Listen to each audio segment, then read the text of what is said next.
Hi, everyone. Larry Bailey here, Mortgage Workflow Partners. It's 1 o'clock on Thursday. That means we're getting together as a community. Thanks, everybody, for coming. Today's conversation is all about operations management best practices, whatever that might mean to you.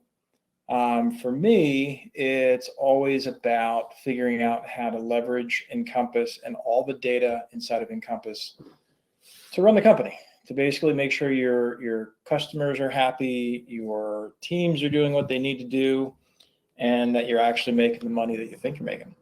So today is December 7th. We've got a great list of folks that are already here. Thank you very, very much for coming. Please use the chat. This is all this in only 30 minutes. Angie, we deliver as fast as possible. And again, this is always meant to be just a conversation starter in some cases. So as you have questions, as you're listening to this, if you're listening on podcasts, thank you. Get over to mortgage.community and interact with the conversation. But yeah, why do you want to talk about it more, Angie? I mean, we could go on and on. Some of the things that really jump out at me when I talk about operations best practice management is really focusing in on how you're using Encompass over your pay grade. I don't know.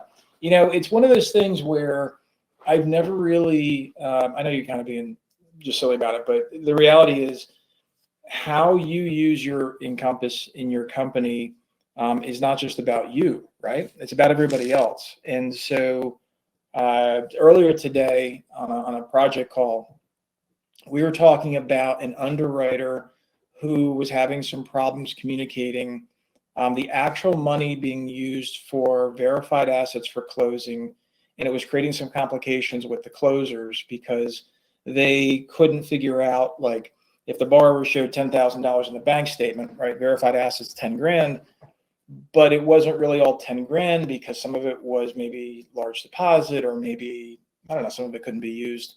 Or maybe the appraisal was paid on a credit card. So of course you can't use you have to put that 1,000 back into verified assets to close, right? Because you can't use borrowed funds in a transaction. So, from an operations perspective, the underwriter's like, well, what would you like to do, underwriters? And of course the underwriters are like, well, I don't know. What would you want to do? So it ends up in this circle conversation that I'm sure nobody's ever had, right? And it's like, well, what do we do? And how do we get through it?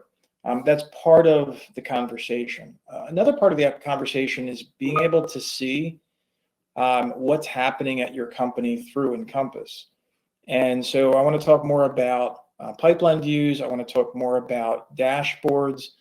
And then I also want to talk about visualizers. And so we're going to get into that. And then last but not least, I want to talk about money in terms of operations.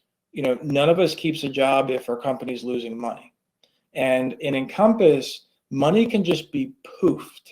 It can just be vaporized. And if you don't believe me, go talk to your CFO and ask them if they can give you a report to document that you actually got paid everything you were supposed to get paid.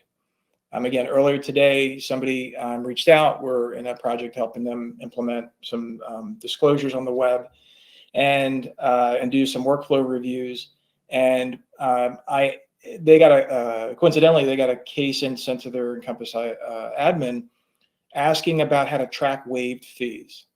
Now, if you're hearing that, you're like, well, how do you track a waived fee? First of all, there is no such thing, right? You can track what fees you were supposed to collect against what fees you actually collected against what lender credits you gave. But there's no such thing as tracking waived, because if you waive something to the borrower, it doesn't exist. So we're going to talk about money vaporizing in there, and that's part of the operations best practice as well.